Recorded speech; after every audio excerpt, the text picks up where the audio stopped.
திருச்சிற்றம்பலம். அருள்மிகு மகாதேவ பெருமான் திருவடிகள் போற்றி போற்றி. திருநாளை போவார் நாயனார் திருவடிகள் போற்றி போற்றி. திருத்தொண்டர் புராணத்திலே திருநாளை போவாருடைய வரலாற்றினை எண்ணுவோம்.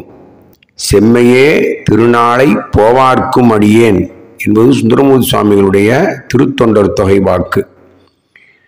பெருமானுடைய அவதார திருப்பதி காவிரி சூழ்ந்த நீர் நாடான சோழ நாட்டினுடைய ஒரு பகுதி. அதனுடைய பழமையை புகழ்ந்து பேசும்படியாக வளமையான பதியாகும். கொள்ளிடத்து ஆறு இரு கரத்தால் பொன் செழு மணிகளை முகந்து தர அந்த ஆற்றிலே அடித்து வரக்கூடிய பொன்னும் மணிகளும் அப்படியே விட்டு எரியுமா. அந்த இரு கரைகளில் வயல்களிலே தாமரை மலர்ந்திருக்குமா. அந்த தாமரைகள் மீது இந்த முத்துக்கள் எல்லாம் போய் மணிகள் எல்லாம் சிதற அந்த தாமரைகள் எல்லாம் அருகிலே இருக்கக்கூடிய பனைமரங்கள் மீது தருவது போல, அவங்கள்ட்ட கொண்டு போய் பனைமரத்தில் கொடுப்பது போல அப்படி ஒரு வளமான நீர்நிலைகள் உடையது. பாருங்க, வயல்ல தாமரை வருதுன்னா எவ்வளவு வளமான இடம். அப்படிப்பட்ட ஊர் தான். அதுமாரி மேற்கா நாட்டு ஆதனூர். ஏன்னா ஆதனூர் நிறைய இடங்கள்ல ஆதனூர் இருக்கு.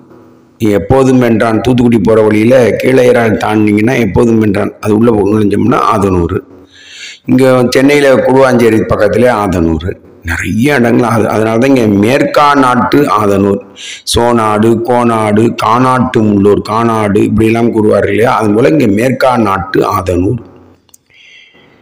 இந்த இடம் கும்பகோணத்திலிருந்து ஒரு 12 கிலோமீட்டரிலே அருள்மிகு மகாதேவர் கோவில் இருக்கின்றது. அதான் ஆதமங்கலம் என்று அழைக்கிறார்கள். அந்த இடத்திலே தான் சுவாமி திரு அவதாரம் செய்கின்றார்.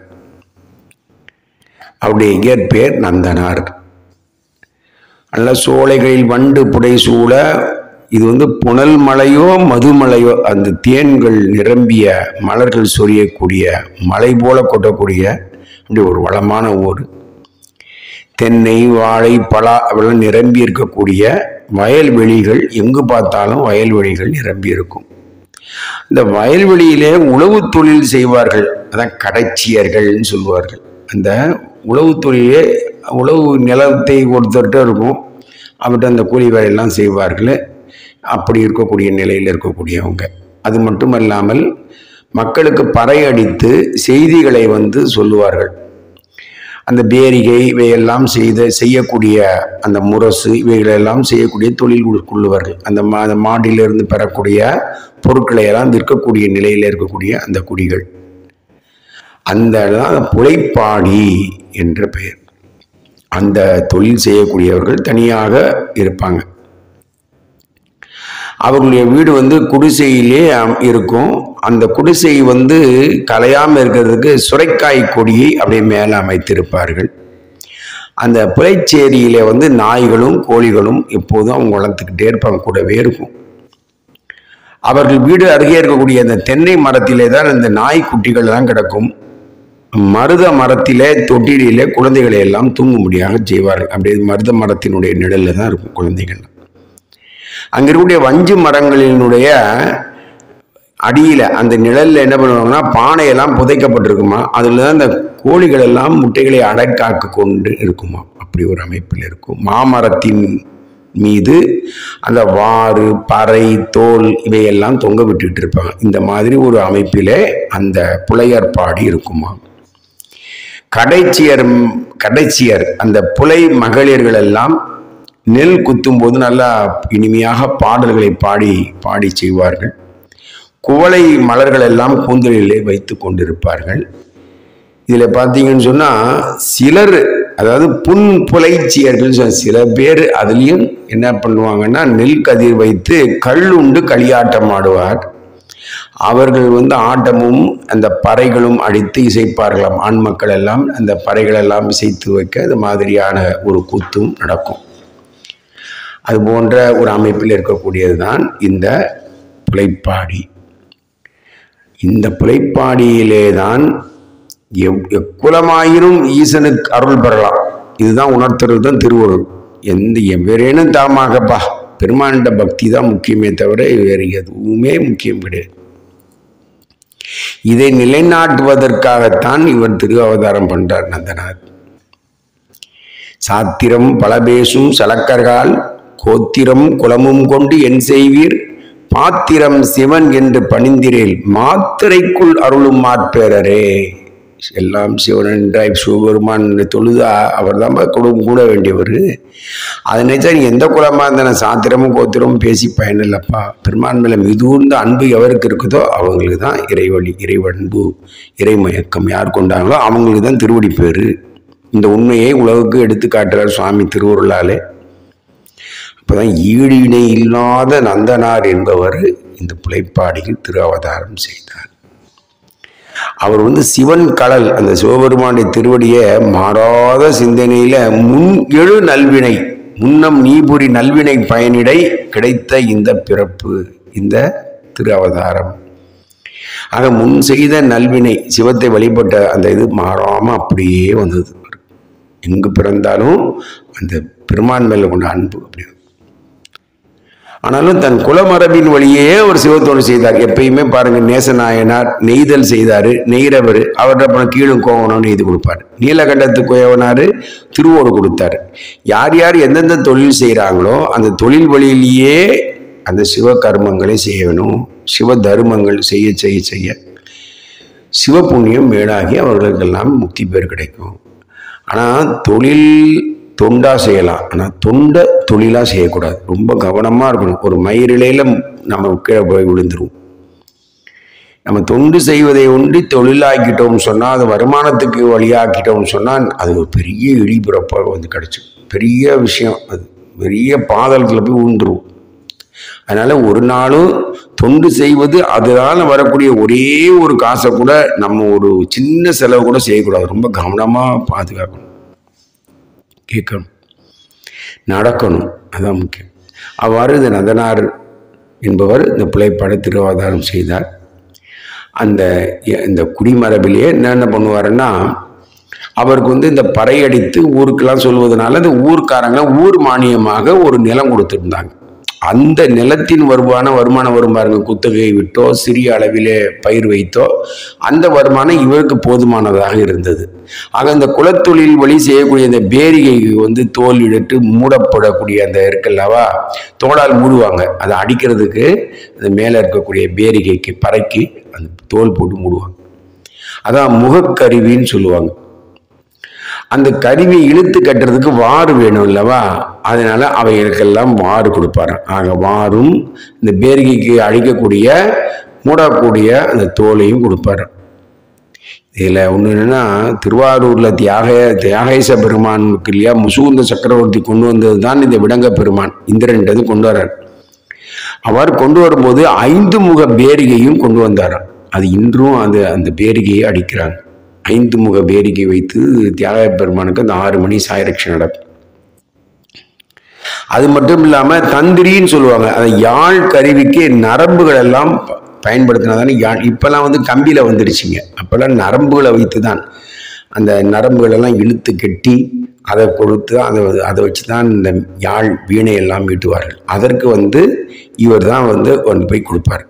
அதெல்லாம் காசு வாங்க மாட்டார், தான் தொண்டு. அப்புறம் கோரோசனை, இது அர்ச்சனைக்கு பயன்படுத்தக்கூடிய ஒரு வாசனையுடைய ஒரு வஸ்து. அது இந்த பசு வயிற்றிலிருந்து எடுக்கிறாங்க. அதையும் எடுத்துட்டு போய் இந்த கோரோசனையெல்லாம் கொடுக்குறாரு. எல்லாம் கொண்டு போய் கொடுப்பாரு. வெளியில இருந்த மாதிரியே கொடுத்துட்டு ஒரே பாட்டு ஆட்டம். பெருமான் மேல பேரன்பு மிகுதியால எப்போதும் ஒரு ஆனந்தமா இருப்பாரு. இப்படியே காலங்கள் ஓடிச்சு. அப்படியே இருக்கும் பொழுதுதான் திருப்புன்கூர் செல்லணும்னு பக்கத்துல மயிலாடுதுறையிலிருந்து ஒரு 12 கிலோமீட்டர் அந்த இடத்துல தான் புன்கு மரம் தலவிருஷம். அதனால திருப்புன்கூர் சிவலோகநாதர் சுவாமி பேர். அவரை கொண்டு போய் பார்க்கணும்னு சொல்லி ஆதனூர்ல இருந்து பெறப்பட்டு ஆறாத இன்ப அன்பினால் காதலினால் அந்த தித்திக்கக்கூடிய சிவபோதத்தை காண திருப்புன்கூர் வந்தார். நேராக வராருங்க. வந்துட்டு எல்லாம் பெருமான் மேல நல்லா பாடுவார். அப்பவுமே நல்லா பாடுவார் நந்தனார். ஏன்னா அவருடைய பின்னாளிலே நந்தனாருடைய சிற்பங்கள் எல்லாம் பார்த்தீங்கன்னா பாடும் வண்ணமாகவே தான் அமைந்திருக்கு. உட்கார்ந்து பாடுற மாதிரி தான் அமைக்கப்பட்டிருக்கு. அதனால வழியாக வந்த செய்தியும் நமக்கு கிடைத்த திருத்தொண்டு புராணத்தில் உள்ள செய்திகளையும் பார்த்தா ஒரு நல்ல இனிமையாக பாடக்கூடிய ஒரு அமைப்பிலே இருக்கிறது. அந்த பெருமானுடைய சேவடியை அப்படி திருவடியை நினச்சிக்கிட்டே இருப்பாராம். ஒரு பக்கம் பெருமானை வந்து பிரியறமேன்ற வருத்தம், எப்போ சேரப்போகிறோமோன்ற வருத்தம், இது மாதிரி இருந்து ஒரு தனியாத காதல் கொண்டு இருப்பார். அப்படியே திருப்பூங்கூரில் வந்துட்டு நேராக வந்துட்டு இறைவனை நேராக காண முடியலையே அப்படின்னு சொல்லி மனசளவு நினச்சி தான் செய்தார். பெருமானே உன்னை நேராக கும்பிடணுமே, இப்படிப்பட்ட பெருமானே பொருள் சேர்ப்புகள் அப்படியே பாடி பெருமானுடைய மெய்ப்பொருளை காணணும்னு அப்படியே நினைச்சாராம். நினைச்ச நிமிஷம் தாங்க அப்போதான் ஆற்றல் அடல் விடை அந்த இடபத்தை என்ன பண்றாரு, சுவாமி வந்து விலகும்படியாக ஆணையிட்டார். அப்போ விலகின நந்தி இன்றும் நீங்கள் சிவலோகநாதரை போய் பார்த்தீங்கன்னா நந்தி விலகிதான் இருக்கு. ஆக சிவபெருமான் வந்து நந்தியம்பெருமானை விலகி சுவாமி நம்முடைய நந்தனாருக்கு நேர்காட்சி கொடுத்தார். இதில் ரகசியம் என்ன அப்படின்னு சொன்னால், இந்த பசு விலகியது பார்த்தீங்களா, அதுதான் திருவோதான சக்தி. திருவோதான சக்தினா மறைப்பாற்றல். எது மறைப்பாற்றலாக இருக்குதோ அதுதான் திருவுருள் ஆற்றலாக மாறும். அதுதான் முக்தி கொடுக்கும். இந்த பஞ்ச கிருத்தியத்திலே மறைப்பாற்றல் நமக்கு ஆக்குவாய், காப்பாய், அழிப்பாய், அருள் தருவாய் இதான் வரும். ஆனால் மறைப்புங்கிறது மறைந்தே இருக்கும். அதை மறைத்தல் அருளும் பொருட்டு மறைத்தல். அதான் குருநாதர் வந்து நம்ம பக்குவப்படுற வரையிலும் அப்படி காட்டாது. நம்ம உயிர் பக்குவப்பட்டவன் ஏற்கனவே உங்ககிட்ட இல்லை உள்ளது தான்பா இதுன்னு காட்டுறது. காண்பான் யார் கண்ணுதலான்னு காட்டார்காலே பெருமானே காட்டுற. அந்த வகையிலே குருநாத் நம் குரு மரபிற்கெல்லாம் முதல் குருநாதன் நந்தியம்பெருமான் நம்மையெல்லாம் அழைத்து செல்வதற்காகத்தான் அமர்ந்திருக்கிறார். நம்மை வந்து மறைப்பதற்காக அல்ல. பக்குவப்பட்ட ஆன்மாக்களுக்கு தானே பெருமான் இடத்துல அழைத்து செல்றார். அதனால சுவாமி என்ன பண்றாருன்னா, முதல்ல நந்தனாருக்கு நீ வந்து உயிர்த்தன்மை நீங்கி சிவமாம் தன்மை பெறக்கூடிய உயிர் என்று உணர்த்தி விட்டார். இதுதான் உண்மையான விஷயங்கள். இது முதல் விஷயமே தான். அதுதான் ஐயாவுடைய கருணை. உடனே பெருமானுடைய ஆனந்தம் கூத்தாடுறாரு. ஆடிட்டு சாமி கண்டனம் எப்படி இருக்குங்க, அப்படி ஆனந்தமாக ஆடிட்டு அப்படியே இந்த கோயில் பின்னால் வராரு. ஒரு இடத்துல பள்ளம் இருக்குது. அந்த பள்ளத்தை வந்து அப்படியே பெரிய திருக்குளம் பார்த்தீங்கன்னா, பெரிய திருக்குளம் எப்படி ஒரு மட்டும் தோண்டி இருக்க முடியும் யோசிச்சு பாருங்க. அதுதான் திருவருள். இந்த கொண்டை சூடிய சிவபெருமானுடைய சூட்சமமாக சிவகணங்கள் சேர்ந்து தான் இதை செய்திருக்க வேண்டும். இப்போ நந்தனார் இவ்வளோ பெரிய குளத்தையும் வெட்டிட்டார் பாருங்க. இவ்வளோ ஒரு திண்மை இருந்தால் சுவாமி எப்பயுமே நம்ம இழுத்தோம்னு வச்சுக்கோங்க, நான் தான்பா பெரும் யாருமே வரலையா, நான் அடியன் போய் பண்ணணுன்ற ஒரு ஆர்வம் பின்னாலேயே சுவாமி தள்ளிவிடுவார். அந்த மாதிரி தான் இந்த திருக்குளத்தை நல்லா அழகாக குளம் சமைத்து குளம் வெட்டிட்டு பெருமான் திரும்பவும் வந்து முன்னிருந்து வணங்கி அவரே ஆனந்த கூத்தாகி விடை பெற்று கொண்டு தனது ஆதனூர் சென்றார். அப்படி இந்த மாதிரி இவ்வாறாக பலவிதமான கோயில்களுக்கு சென்று இந்த மாதிரி தன்னால் என்ற திருப்பணி செய்திருக்கார். இதில் CKS ஐயா வந்து குறிச்சிருக்கார். திருநின்றியூர், திருநீரூர், நம்முடைய வைத்தீஸ்வரன் கோயில், திருப்புள்ளிருக்கு வேலூர், இந்த கோவில்களுக்கெல்லாம் ஐயா போய் பணி செய்திருக்கார்கள், திருப்பணி செய்திருக்காங்க. இப்படி இருக்கும்போது தான் தில்லை கூத்தனை பார்க்கணும்னு சொல்லி இவருக்கு மேல் எழுந்த ஆசை, அன்பு அப்படியே மேல் எழுது தொலை போகணும்ன்ற, தில்லை போகணுன்ற ஒரே சிந்தனையில மாறாத மனத்தில் வச்சுக்கிட்டார். அப்படியே சிந்தனையில் நிற்கிறார். என்ன பண்ணுவார், இரவு முழுவதும் உறங்க மாட்டார். தில்லை போகணும்னு ஆர்வமாக இருப்பார். காலையில் விடிஞ்ச உடனே தன்னுடைய குலத்தினுடைய ஞாபகம் இவருக்கு வந்துடும். உடனே நம்ம என்ன இந்த குலத்தில் நம்ம வந்து பிறந்துட்டு நம்ம எப்படி நம்ம தில்லைக்கு போகிறது, அங்கே போவதுக்கு சார்புடையதாக இல்லையே என்று எண்ணி அந்த போகக்கூடிய முயற்சியை கைவிட்டுருவார். உடனே என்ன பண்ணுவார்னா, இது கூட திருவுருளால் தான் அப்படின்னு சொல்லிட்டு அந்த காதல் உணர்வை நாளைக்கு போவேன், இப்போ இன்னைக்கு போக முடியல, நான் நாளைக்கு போவேன்.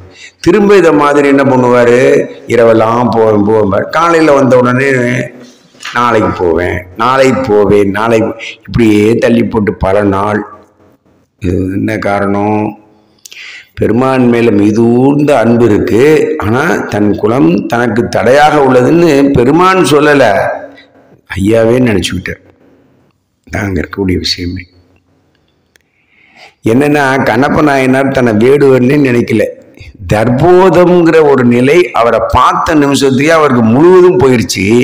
இங்க ஐயா வந்து நந்தியே விலகி தனக்கே காட்சி கொடுத்த பிற்பாடு இவருக்கு தன் குலத்தை மேலேயே சிந்தனை இருந்ததுங்க.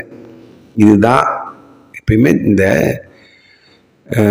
இன்ஃபீரியாரிட்டி காம்ப்ளெக்ஸ்ன்னு சொல்லுவாங்க. அதாவது தன்னை ரொம்ப தாழ்வாகவே நினைக்கிறதுங்க, அதுவும் தவறு. தன்னை உயர்வாக நினைக்கிற சுப்பீரியாரிட்டி காம்ப்ளெக்ஸ், அதுவும் தவறு. ஏன்னா சுந்தரமூர்த்தி நாயனார் வரலாறு முழுவதும் பார்த்தோம், ஏன்னா நம்ம தோழம் தானே, நம்ம பார்த்துக்கலாம் அப்படின்னு என்னென்னலாம் இதெல்லாம் நடிச்சு காட்டினாரு. அவருக்கு அல்ல, அவர் பெரிய மகான். அதுபோல் இவங்கெல்லாம் அவதாரம் ஏன் சொல்கிறோன்னு சொன்னால், வினைவழி வந்ததல்ல, திருவருள் அருள் வழி வந்த, ஆணையின் வழி வந்தது இவையெல்லாம். அதனால் பிறப்புன்னு சொல்லக்கூடாது, திரு அவதாரம். நமக்கெல்லாம் இவர்களெல்லாம் எடுத்து காட்டுகிறார்கள், இப்படியெல்லாம் வாழ்ந்து எப்படியெல்லாம் பக்தி செய்து முக்தி அடைந்தார்கள் என்பதனால். அதில் நாம் இவ்வழியில் செல்லணும். நமக்கு ஒரு குலம் ஒன்று தடையல்ல. நம்மால் எல்லாத்துக்கும் மேலே இறைவன் மேலே பேரன்பு கொண்டவனாக மாற முடியுங்கிறது அவரவர் உயிர் உள்ளவே இருக்கு. முன்னருள் கொண்டு இருள் நீங்க என்னுள்ளத்து உள்ளது எந்தை பிரானீரே அப்பர் பெருமான் அறுதிட்டு சொல்றாரு அல்லவா. அதனால அந்த எண்ணங்களுடைய வலிமை தான் இறைவனை அடையும். ஐயா தன் குலத்தையே நினைச்சிட்டு இருக்க. ஒரு நாள் என்ன பண்றாருன்னா, தெரியாது எப்பவுமே பொறுக்க முடியாதுப்பா, அதனால இந்த பூளைப்பூ போன்றது இப்பிறவி. இந்த பூளைப்பூ பார்த்தீங்கன்னா அணிச்சமாவது மோந்த உடனே வாடிடும், இது பறிச்ச நிமிஷம் வாடி போயிடும். இந்த பூளைப்பூவாம். இந்த பூளைப்பூ ஒரு தலத்தில் தல விருட்சம், அதுதான் ஆலங்குடி, அதான் இரும்புலை அப்படின்னு சொல்லி பழைய பேர். அதுதான் இரும்புலைங்கிறத பூளைப்பூ தான் அங்கே தல விருட்சம். அது பூளைப்பூ ஆகுமா பிறவிட்டு நீர்க்கு மொழி போலையா அப்படி வந்தவனே போயிட்டே இருக்கும். வந்தவாறு எங்கனே போமாறு மாயம். ஏதோ கோடி லட்சம் கோடி பேர் வந்துட்டு போயிட்டான். பூமி எத்தனையோ பேர் பிளாட் போட்டவன்லாம் காணும். எல்லாமே மாயை, சும்மா கொஞ்ச நாள் ஆட்டம், அவ்வளோதான்.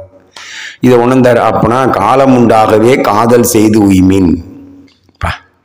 ஏன்னா காலம் வந்துடுவான், அதனால இந்த காலம் நமக்கு நேரம் இல்லைப்பா, அதுக்குள்ளவே காதல் செய்யும் இறைவன் மேலே. ஏன்னா இனிமேல் வர காலம் எப்படின்னே தெரியலங்க. இது போகிற போக்கு பார்த்தா யார் என்னென்ன நடக்குமோன்னு தெரியல. அதனால் இந்த பிறவியிலேயே நம்ம எப்படியாவது சுவாமிகிட்ட திருவடி அடைஞ்சதுக்கு முழு முயற்சி எடுத்துடணும். அதுதான் இந்த பக்தி இலக்கியங்களுடைய குறிக்கோள். இல்லை பார்த்தீங்கன்னா ரகசியம், ஒரு புழு பார்த்தீங்கன்னா கசப்பையே தான் சாப்பிடும். ஏன்னா அடியன் இந்த வரலாற்றினை ருசிக்கும் பொழுது பார்த்தீங்கன்னா, தொகுக்கும் போது கச்சபேஸ்வரர் கோவில் அடியன் இருந்தாங்க. அப்போ பார்த்தீங்கன்னா ஒரு வண்ணத்து பூச்சி பல தேக்கு மரத்தினுடைய பூக்களை ருசிச்சுக்கிட்டே இருந்து பறந்து அடியம்மனுக்கு ஒரு எண்ணம் வந்தது, இந்த புழுக்கள் எல்லாமே பார்த்தீங்கன்னா கசப்பை தான் சாப்பிடும். நீங்கள் பார்த்தீங்கன்னு சொன்னால் அந்த பில்வத்தில் சாப்பிடும், நந்தியாவட்டை, எது கசப்பு அதிகமாக இருக்கும் அதில் தான் இந்த வண்ணத்து பூச்சி எந்த புழுக்களுமே அந்த இலைகளை தான் நிறையா திங்கும். ஆனால் இது பார்த்தீங்கன்னா எப்போ பட்டாம்பூச்சி ஆயிடுச்சோ அதுக்கப்புறம் அது போய் இலையை சாப்பிட்றது இல்லை, அது என்ன பண்ணுதுன்னா தேனை தான் குடிக்குது. அதுதான் போல தான் பக்குவப்படாத வரையிலும் இந்த உலகத்தினுடைய கசப்புன்னு இனிப்புன்னு நினச்சிட்டு கசப்பை துணிக்கிட்டு இருக்கும். இது உண்மையிலே ஒரு நாள் நமக்கு கசந்து போகக்கூடிய ஒன்று. இன்றைய பிறவி இல்லைனாலும் சரி, என்றைக்காவது ஒரு நாள் அல்லது இப்பிறவிலே கிடைக்கும், எல்லாருக்குமே கிடைக்கிறது ஒன்றுமே இல்லாத ஒன்று, அப்படிதான் கசப்பு. ஆனால் அதிலிருந்து பக்குவப்பட்ட ஆன்மாவுக்கு அந்த பேரானந்தம்ங்கிற தேனை நுகரும்படியாக பக்குவ நிலையிலே தான் அது கிடைக்குது. அது ஒரு உதாரணமாக இன்றைக்கு திருவருளால் கிடைச்சது அந்த ஒரு உணர்வு. ஆக இவர் என்ன பண்ணுறாரு, நம்முடைய நந்தனார் அப்படியே பெருமான் மேலே அன்பும் அந்த இன்பமும், அவரை பார்க்கணும், அந்த தேனை உண்ண வேண்டும், கற்றவர் உண்ணும் கனியை ஆனந்த தேனை அப்படின்னு சொல்லி அந்த கூத்தன் மேலேயே அன்பாக இருக்காரு. உடனே அதனால் கிளம்பிட்டார். ஆதனூர்லேருந்து தில்லை சில, அந்த தில்லையில் என்ன சொல்கிறாருன்னா, வரால் மீன்கள் துள்ளும் வயல் இருக்கக்கூடிய, ஏன்னா அங்கே இருக்கவங்களாம் சைவர்கள், சிவநெறியில் இருக்கிறவங்க, அதனால அந்த வயலில் மீன் வாழுது. அந்த தில்லைக்கு போகிறாருங்க. கற்றாங்கெரியோம்பி களியை வாராமே செற்றார்வாள் தில்லை சிற்றம்பலமைய புற்றா வெந்திங்கள் முதல்வன் பாதமே பற்றா நின்றாரை அந்த பற்றாவி நிற்கணும். பற்றா பாவமே, அவரை பற்ற பாவம் பற்றாது. ஞானசம்பந்தர் வாக்கு. அங்கே போகிறாரு, அப்படியே வேள்வி சாலைகள் எங்கே பார்த்தாலும், வேத பாடசாலைகள் இப்படியே இருக்காரு.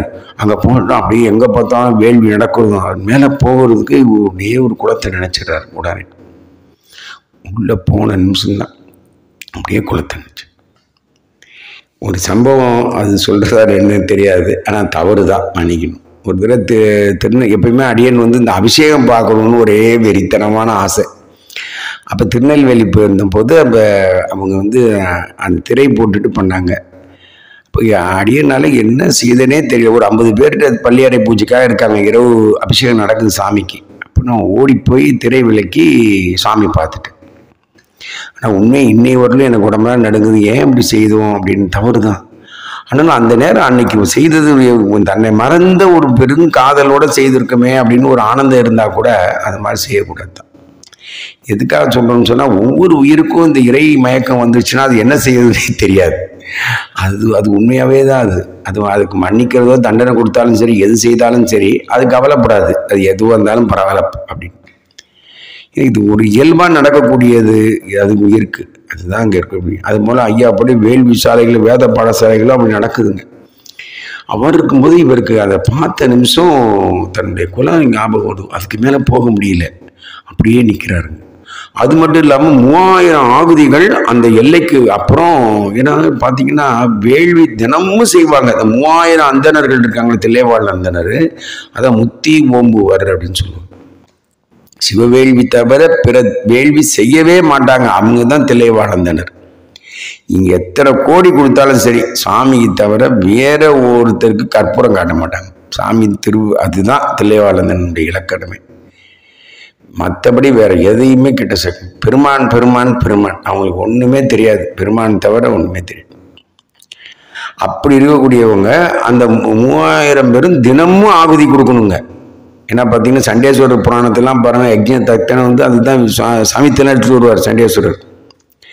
ஆக முத்தி ஓம்பக்கூடியவர் தினம். அப்போ 3000 ஆகுதி கொடுப்பாங்களாம். எப்படி வேள்வி நடக்குமே அப்படின்னு. ஏன்னா ஞானசம்பந்த பெருமானை தில்லை வரும்போது மேக மூட்டங்களாக இருக்கின்றதாம் அந்த வேள்வியில் வரக்கூடிய புகை. இதெல்லாம் பார்த்துட்டாரு. பார்த்த நிமிஷம் அந்த கோயிலுக்குள்ளே போகாமல் அந்த ஊர் எல்லையே வளவரார். பாவம், தில்லையே வளவரார். தில்லை மரங்கள் பெருமா அடர்ந்த இடத்திலே சுவாமி தோன்றான். தில்லையே சிதம்பரம் கூறுன்னு அப்படியே வளம் வந்துட்டே இருக்கு. என்ன பண்ணுவார்னா கையை அப்படியே கூப்பிப்பாரு, தலைமையில கையை கூப்பிக்கிட்டே இருவார். உத்திர பசுபதியாரும் பாருங்க, கை கூப்பி தானே அந்த நீர்ல நிற்கிறாரு பாருங்க. கை கூப்புதல் எவ்வளவு பெரிய உயர்ந்த. கரங்குவிவார் உள் மகிழும் கோன் கடல்கள் வெல்க. கரங்குவித்தல் முக்கியமானது. அந்த தலையார கும்பிட்டு அப்படி சொல்றாருல. சென்னியில் அஞ்சலி கூப்பினர் ஒருபால், திருவாசகம். அதனால பெருமானை பார்த்தீங்கன்னா தலைக்கு மேல கை தூக்கிடணும். பெருமான் நீதான்பா அப்படின்னு. உடனே பெருமான் மேல பெருங்காதலோட அப்படி ஏங்குறாரு. எல்லையே வளமா வரார். ராவும் பகலுமா, இரவும் பகலும் இப்படியே வராருங்க. தூக்கமும் இல்லாம அப்படியே வராரு. ஒரு நாள் அப்படியே மனம் அப்படியே வந்து நம்முடைய அந்த பிறவி இப்படி நம்ம சாமி போட பண்ணிட்டு அந்த நீலகண்டனுடைய திருவடியை பார்க்கலையே, கூத்தனுடைய நடனத்தை கும்பிடுவது எப்படி அப்படின்னு ஒரே துக்கத்துல இந்த பிறவிதான் நமக்கு காரணம். கூத்தன் இவரே நினைச்சிட்டு அது மாதிரி வருத்தமா இருந்து ஒரு நாள் அப்படியே ஆயிருந்து தூங்குறாருங்க. அப்படியே ரொம்ப வருத்தப்பட்டு அப்படி படுத்து தூங்குறாரு அலுப்புல. அப்பதான் சிவபெருமான் அங்க கனவுலே எழுந்தருளார். அந்தனார் கனவுல எழுந்தருளி அப்படியே புன்னகை பூக்குறாரு, சிரிக்கிறாரு.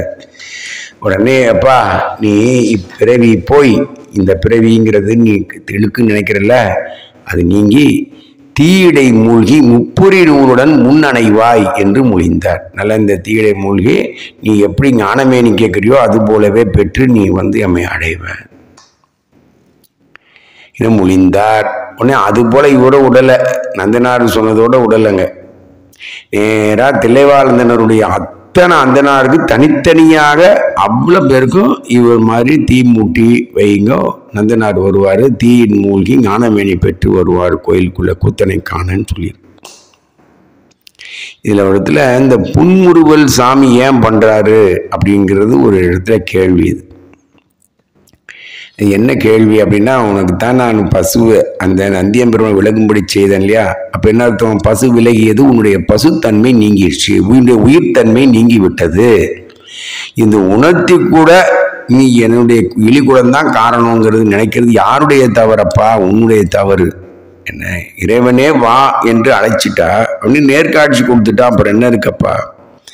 அதனால இது அதான் சிரித்து இது நம்ம தவறுன்னு நம்ம நாயனாரை சொல்லலாம்னா சொல்லக்கூடாது. இது ஏன் சிரித்தாருங்கிறதுக்கு கருத்து தெரிவிக்கலாமே ஒழிய இது குற்றம் சொல்றதுக்கு நமக்கு அருகதை கிடையாது. அதனால் பெருமான் வந்து என்னப்பா நான் தான் உன்னை எல்லா உரிமை கொடுத்துட்டேன், உன் மடியிலே உட்கார வைக்கிறதுக்கு நானே அனுமதி கொடுத்துட்டேன், அப்புறம் எதுக்கு நீ வெளியே நிற்கணும் அப்படின்னு சொல்லி சிரிக்கிறாருங்க. அப்படின்னு சொல்லும்போது உடனே எல்லாருக்கும் அந்தணர்களுக்கெல்லாம் சொல்லிட்டாங்க. உடனே இந்த நேரம் எல்லாரும் ஒன்றா கூடுறாங்க. எல்லாம் ஒன்றா கூடி 3000 டீச்சர்களும் ஒன்றா கூடி இப்போ சுவாமி இதை மாதிரி பண்ணியிருக்காரு, திருஅம்பலத்தில் இதை மாதிரி சொல்லிட்டார் சுவாமின்னு சொல்லி திருமணத்தை பண்ணி எல்லாரும் அவருடைய இட்ட கட்டளைப்படி நம்ம நந்தனாரை கூட்டிகிட்டு வரணும்னு சொல்லிட்டு முடிவு பண்ணுறாங்க. அதே போல் தீ பெருகிறதுக்கு எல்லாமே செய்யிட்டாங்க. அந்த நேரம் வந்தாங்க. நம்ம நந்தனார்கிட்ட வந்துட்டு அப்படியே அச்சமுடன் அன்பு பெருக பாருங்க. ஏன் அச்சப்படணும்? அவங்க இவ்வளோ பெரிய மகான்னு சுவாமி சொல்லி தான் நம்ம இவருக்கு மரியாதை கொடுத்து இவரை கூட வந்திருக்கோமே, இது நம்முடைய தவறல்லவா அப்படிங்கிற அதாங்க பெரியவங்க. அதுதான் பெரியவங்க.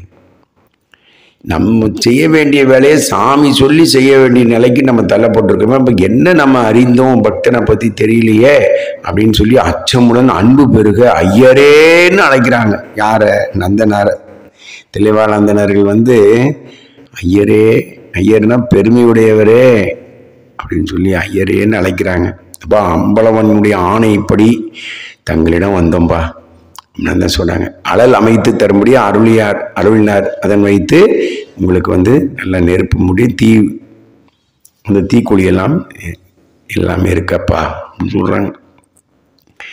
உடனே நையும் மனதோடு திருத்தொண்டர் நம்முடைய திருநாளை போவார். நான் உயிந்தேன் எடுத்தோடனே என்ன சொல்றாருங்க பாருங்க. யாராவது செய்ய சொல்லுவாங்களா? இது மாதிரி ஐயோ தீ மூட்டு சொல்லிட்டாங்கன்னு அவ்வளோதான் ஓடியே போயிடுவாங்க. இப்போ நம்மளா இருந்தால் என்ன பண்ணுவோம்? அவ்வளோதான். நமக்கு சொல்ல மாட்டார். ஏன்னா நம்மளை பற்றி தான் அப்பனுக்கு தெரியுமே இது வேஸ்ட் டிக்கெட்டுன்னு. ஆனால் என்னைக்காவது ஒரு நாள் ஆட்கொள்வார். அது இதுவாக இப்படியே டவுன் பஸ்ஸில் போய் ஒரு மாட்டு வண்டியில் போய் நடந்து போய் எப்படியோ அப்பாட்ட போயிடலாம் நம்ம. ஏன்னா ஒரு உயிரை கூட அவர் விடுறது இல்லைங்க. அதுதான் ரகசியம். அவர் வேண்டாம் அப்படின்னு தள்ளுறதும் கிடையாது. எல்லாரையும் எடுத்து ஊமத்தம்புலேருந்து அதான் பித்தன், ஒரே பித்து நம்ம மேலே. எல்லா உயிரும் தன்னை அடையணுங்கிற பித்து தான் இருக்கு. அப்படிப்பட்ட பெரியவன உடனே மறையவர்கள்லாம் அறிவித்த உடனே நந்தனார் என்ன பண்ணுறாரு, அந்த தில்லை கூத்தனுடைய திருக்கோயில் தென் திசை வாயில் அமைச்சிருக்காங்க.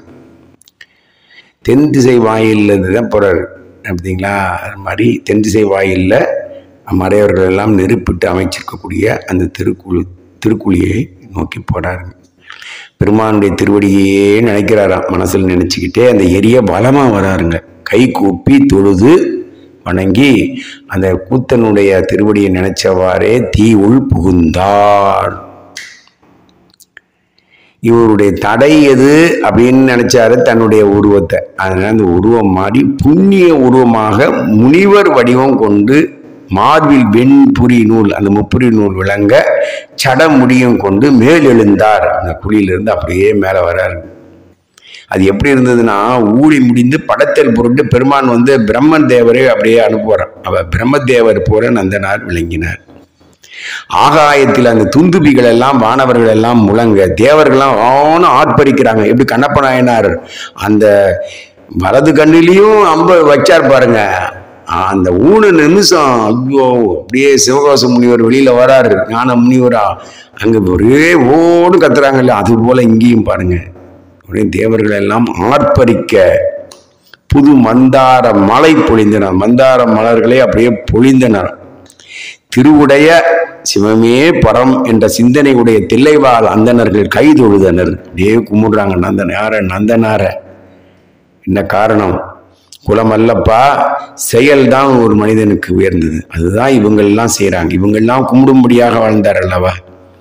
செயற்கரிய செய்வார் பெரியர், செயற்கரிய செய்கலாதார். சிறியர் செயற்கரிய செய்கலாதார். அவங்க அப்ப யார் பெரியவர் பாருங்க. குலம் இங்க முக்கியம் இல்லப்பா, இதுதானப்பா நம்ம பெருமான் நமக்கு உணர்த்துறாரு. அப்படியே திருநாளை போகிற அந்த மறைமுனிவர் அப்படியே விரைந்து ஒண்ணுமே பேசல வந்தாருங்க. நேர விரைந்து கோபுரத்தை கும்பிடுறாருங்க. உள்ள போகிறாரு. கோபுரத்துக்கு வெளியில தான் தீ மூட்டுறாங்க. எல்லாம் பண்ணிட்டு நேராக கோபுரத்துக்குள்ள ஒருவருன்னு கும்பிட்டுட்டு உள்ள போறாருங்க. உடனே தில்லைவாழ் அந்தணர்களும் உடனே போறாரு. அப்படியே விடுவிடுன்னு மன்றுள் போய் அப்படியே கூத்தனை அப்படியே கும்பிடுறாருங்க. அவ்வளவுதான். அதுக்கப்புறம் அவர் காணாமே போயிட்டார். பெருமான் திருவடி கொடுத்து நம்முடைய திருநாளைப்போவரை அழைச்சிட்டார். அந்த மிலா ஆனந்தம் அனிதில்லை கண்டேனே, பெரிய ஆனந்தமயமாயிட்டாருங்க. நீ வேறு நான் வேறு இல்லாத சிவமாம் தன்மை பெற்று திருவடி நிலையிலே நம்முடைய திருநாளைப்போவார் அடி சேர்ந்தார். திருநாளைப்போவார் திருவடிகள் போற்றி போற்றி. இதில் ஒரு சிறிய விஷயம் இருக்குங்க. என்னென்று சொன்னால், இப்போ நந்தனாருக்கு மட்டுமே ஐயா உணர்த்தி இருந்து அப்பா வாப்பா அப்படின்னு சொல்லி கூப்பிட்டுருக்கலாம். அத்தனை பேரையும் கூப்பிட்டுருக்காரு. நம்முடைய தில்லைவாழந்தனர்கள் அத்தனை பேரையும் கூப்பிட்டுருக்காரு. இதுக்கான காரணம் என்ன? இது ஒரு கருத்தளவு தான், அதான் கற்பனை அப்படின்னு சொல்லி எழுதுவாங்க. அது என்னன்னா, முக்கியமாக சொன்னோன்னா, பெருமான் இந்த குலம் முக்திக்கு தடை அல்ல. இதை ஆதி சைவர்களான தில்லைவாழ் அந்தணர்களும் புரிஞ்சு கொள்ளணும். பார்த்தீங்கன்னா, நம்ம உயர் குலத்தில் இருந்தோம், நம்ம இறைவனை அடையிறதுக்காக பிறந்தோம்னு நீங்கள் நினைக்காதீங்கப்பா. உங்களாலையும் முடியும், சாமானியமாக எல்லா உயிர்களும் முடியும், எல்லா உயிர்களும் முடியும். அதுதான் திருக்காலத்தில் பாருங்கள், யானையும் பாம்பும் சிலந்தியும் பூஜை பண்ணி முக்தி அடையுது. அதனால எல்லா உயிருக்குமே அது முடியும்பா. அதுதான் இந்த வரலாறு உணர்த்துது நமக்கு.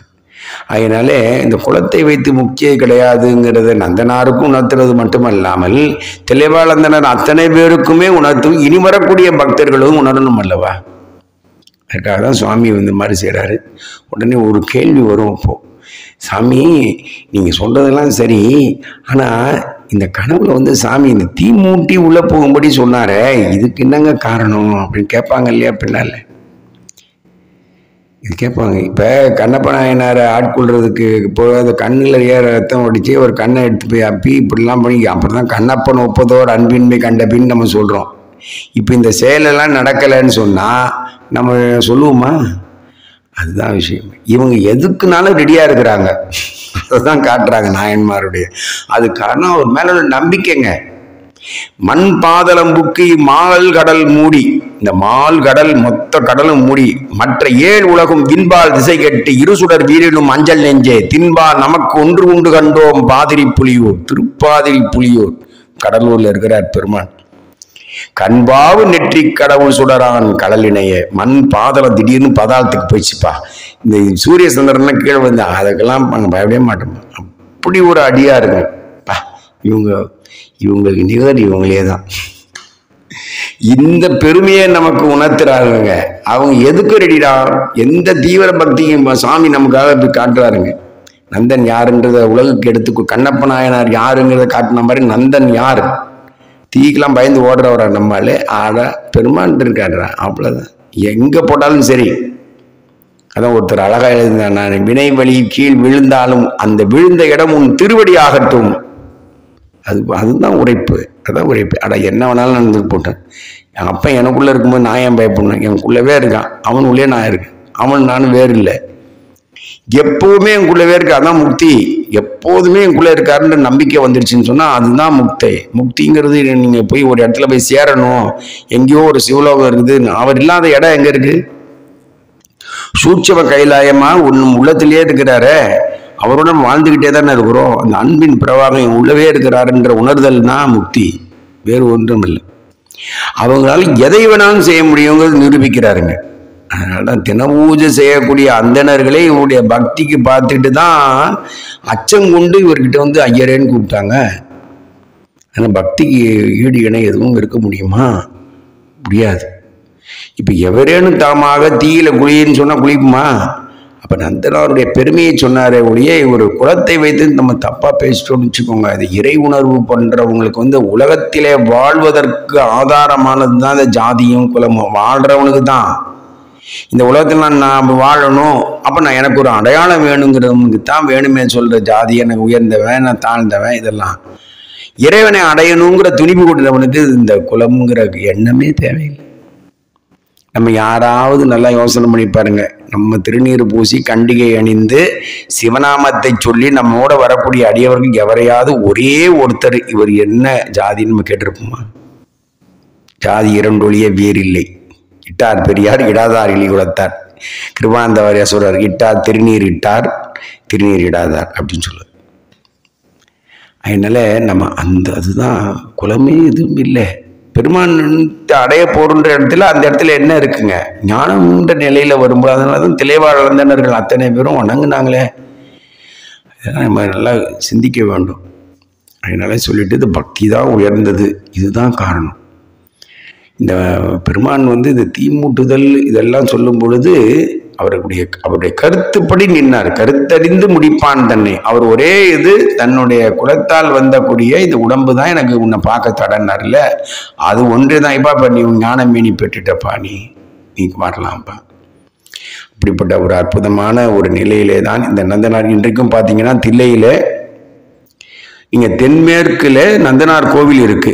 அங்கதான் ஓமக்குளம் என்ற ஒரு இடம் இருக்கு. அங்கதான் இங்க நந்தனார் நம்முடைய தீ மூழ்கி தில்லை கூத்தனை கண்ட அற்புதத்தை, இந்த வரலாற்றினுடைய உண்மையை நாம புரிந்து கொள்ளுதல் வேண்டும். அதனால எக்குலமாகனாலும் எந்த நிலையில இருந்தாலும் சரி, ஈசனுடைய அன்பை மறவாத உயிர் தான் இறைவனை அடைய தகுதியானது. அங்கதான் இதனுடைய தீர்ப்பு. திருச்சிற்றம்பலம். சிவாய நம. திருநாளை போவார் திருவடிகள் போற்றி போற்றி. சிவாய நம சிவாய நம சிவாய நம சிவாய நம சிவாய நம சிவாய நம சிவாய நம சிவாய நம சிவாய நம சிவாய நம சிவாய நம சிவாய நம சிவாய நம சிவாய நம சிவாய நம சிவாய நம சிவாய நம சிவாய நம சிவாய